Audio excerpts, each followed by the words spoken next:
Agora me fale você, o que é que está acontecendo com o exercício físico?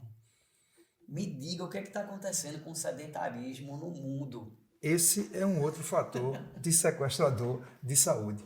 Na verdade, o mundo moderno pirou, né? Então, assim, a tecnologia, já tinha até aquele filme, como que chama aquele filme que tinha? Cara, eu ia citar esse filme agora. É das Exato. pessoas andando em cima de uma. É tipo uma motoquinha, né? Meio deformado, Todo assim, mundo né? deformado, né? Porque no planeta Terra não tinha mais vida e a automação está nos levando a isso.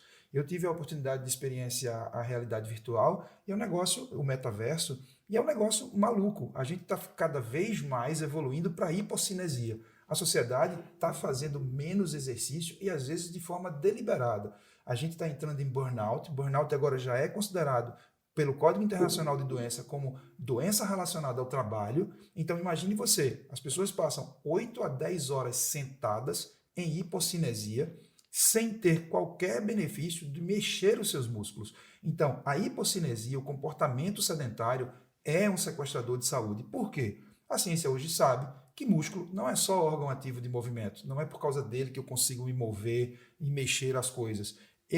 Os músculos são glândulas endócrinas que secretam citocinas, aliás, que são citocinas, mas a gente chama de miocinas especificamente, e essas miocinas promovem caráteres anti-inflamatórios. Então, Fala aí pra gente, o que é exatamente uma citocina? então, é uma proteína secretada pelos músculos quando eu faço um movimento, qualquer movimento que seja, e aí eu tenho dados extremamente importantes, como por exemplo, basta caminhar 15 minutos por dia e eu tenho melhoras importantes na qualidade do sono, melhoras importantes na ansiedade, na depressão, prevenção de doenças por prevenção de morte por todas as causas, diminuindo até 25% das mortes por doenças cardiovasculares. E a população não tem caminhado o mínimo de 15 minutos por dia.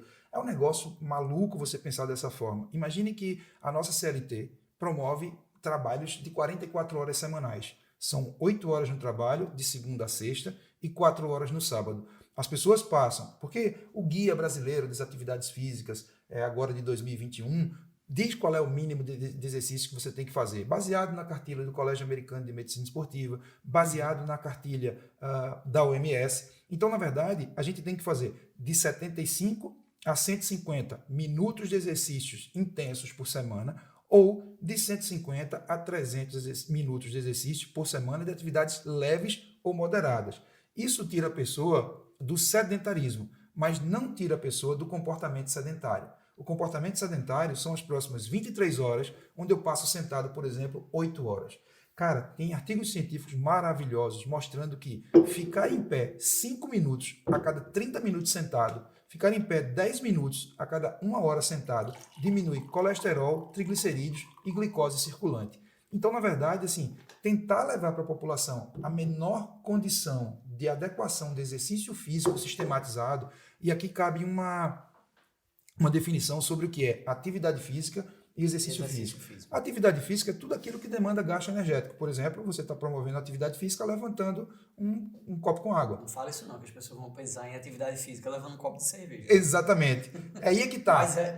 Mas isso é atividade física. O mínimo de atividade física promovido pela caminhada, ele tem, você acaba de citar com relação à vitamina D, uma caminhada, ela diminui a suscetibilidade à osteopenia e osteoporose por razões elétricas, por impacto nas extremidades ósseas e por aumento da absorção de íons cálcio, que vão promover um aumento na densidade mineral óssea. Então imagine que a população cada vez mais Olha, imagina aí, juntar essa caminhada com um horário de exposição de ao sol. exposição ao sol. Se a gente faz essa Claro caminhada... que para muitas pessoas não é possível por causa do horário de trabalho, né? Mas pode aproveitar os finais de semana. Imagina, eu tenho, por exemplo, Bruno, uma população de policiais. Então eles saem de casa de coturno, de calça, a gandola de manga comprida, um boné, uma cobertura e uma máscara. Não fica absolutamente nada exposto. Imagine você passar todos os dias da semana sem nenhuma exposição ao sol. Imagine como é que vai ficar essa questão da vitamina D. Como é que vai ficar essa absorção. Imagine isso num público feminino. Então, a menor absorção de vitamina D, menor exposição ao sol ou nenhuma exposição ao sol, como é que fica essa questão com relação ao sono, que é o próximo sequestrador de Ô, saúde? Claudinho, mas ainda sobre exercício. Ninguém tem dúvida que exercício faz bem, né? Eu tenho uns números aqui que eu acho assim, como eu estava te falando, aquele 78%, É possível evitar até 78% a diabetes com adesão no estilo de vida saudável. O exercício também evita com que diminua, né, a probabilidade de 50% em desenvolver qualquer tipo de câncer. Qualquer tipo de câncer. Eu vi um outro dado também que era assim, mais de 30% de idosos considerados frágeis, né, idosos com uma diminuição de força muito grande, uma diminuição de massa muscular muito grande, faleceram após 6 meses a interrupção do exercício. Né? As pessoas já sabem, ninguém sabe, não tem mais um segredo, né? Todo mundo já sabe. Não, o exercício faz bem. Eu até brinquei esses dias, né? O Australopithecus olhando lá para o Homo sedentários e dizendo, caramba, Eu dei errado. A evolução deu errado. Bicho, eu atravessei o Estreito de Bering ali e vocês estão fazendo isso comigo. Errado. O que acontece? Por que as pessoas já sabem, né? Faz bem, faz, lógico. Por que as pessoas ainda estão com tanto sedentarismo? Brilhante. Kenneth Cooper, um médico do Texas americano, na década de 70, desenvolveu um método que hoje dá nome a essa caminhada, a essa corridinha que a gente faz no meio da rua, que é o teste de Cooper.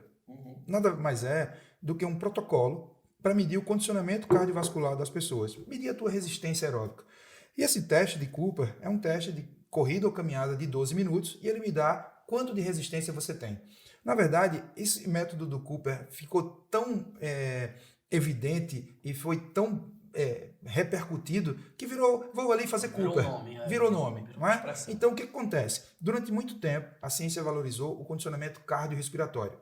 Todos os méritos para o condicionamento cardiorrespiratório, aumentar a tua resistência, eu diminuo a pressão arterial, eu aumento o débito cardíaco, eu diminuo a depressão, eu tenho todos os benefícios de quem faz atividade cardiorrespiratória.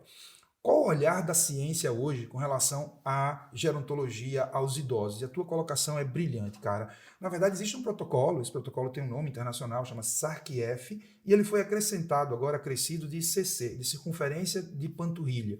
Em inglês, circumference calf, ou calf circumference. Então, o que acontece? Ele classifica os idosos com maior probabilidade de morbimortalidade, de desenvolver menor qualidade de vida e até morte, se ele tiver menos muscularidade. E existe um cálculo simples, cara, que é a medida da circunferência da panturrilha, da batata da perna. Extremamente simples. O ponto de corte é 34 centímetros para mulher e 35 centímetros para homem. Então a gente sabe hoje que as pessoas que têm menos muscularidade têm uma menor expectativa de vida, têm uma maior possibilidade de morbimortalidade. Justamente associando tudo, porque o músculo não é só o órgão ativo do movimento. Se eu tenho menos massa muscular, eu tenho menos cristas mitocondriais, que são responsáveis pela geração de energia através de uma alimentação adequada, através de um esforço adequado do exercício. Se eu tenho menos musculatura, eu tenho menos equilíbrio e menor possibilidade de me manter em pé. E o que mata velho é queda. Quando eu estou idoso e eu levo uma queda, eu tenho a menor mineralização óssea, e eu tenho fraturas, e dessas fraturas podem gerar uma embolia gordurosa. Principalmente a partir da segunda queda, né? Principalmente. Então, o que acontece? Na verdade, o grau de sedentarismo, o grau da sociedade, e a gente está falando aqui de sequestradores de saúde. A gente falou de alimentação, a gente falou de hidratação, e agora a gente está falando de sedentarismo. Claudio, então se tu está dizendo que a expectativa dele diminui, né, junto com essa massa muscular, né, como consequência, significa também que ele não só perdeu anos, né? Ele também perdeu autonomia, ele também perdeu qualidade, né? De aproveitar aquele tempo perfeito, ali, né? Perfeita colocação. Vê que coisa interessante eu falo. Às vezes eu vejo uma pessoa, eu tenho atendido pacientes com 50 anos, 56 anos, com aspectos ruins, caquéticos, pessoas que parecem ter muito mais idade. E quando eu chego a dizer que eu tenho 51 anos também, eu gero algum desconforto, porque eu disse, não, vamos reabilitar você. O que acontece? Eu muitas vezes faço esse exercício. Com que idade você acha que vai morrer? Para facilitar, as pessoas dizem assim, com 80 anos. Bom, tudo bem, uma boa expectativa. Hoje a ciência espera que a gente viva acima dos centenários, né? Que nós sejamos supercentenários. Então, depois a gente vai fazer um programa só sobre gerontologia, a gente vai falar sobre isso. Mas, e aí eu emendo na pergunta, se você acha que vai morrer com 80 anos, se com 80 anos você chegasse com a vitalidade que você tem aí agora, você gostaria de viver mais alguns anos? Com essa vitalidade aqui, eu viveria mais alguns anos. E esse é que é o problema. Quando eu perco essa massa muscular, quando eu faço alimentos inflamatórios, quando eu faço um balanço de proteína negativo, onde eu ingiro menos proteína do que a minha necessidade adequada, quando eu não dou os estímulos neuromotores adequados, e aí eu volto não é só mais atividade aeróbica, é atividade contra a resistência, atividade de força, que a população pode fazer em musculação, pode fazer em pilates, pode fazer em funcional, pasme, pode fazer em casa. Eu Pode fazer prescrevo em casa. muito exercício calistênico, que é o exercício com peso do corpo, sentar e levantar da cadeira, exercícios muito fáceis de fazer em casa. Exercícios que ganharam uma boa repercussão durante o isolamento, né? Perfeito. E eu pude prescrever centenas de programas de exercício para pessoas durante o isolamento. E elas passaram a aprender que a hipocinesia, a não movimentação, lhes promove uma série de desconfortos clínicos, principalmente entrar em depressão. Mas falando nessa questão que você falou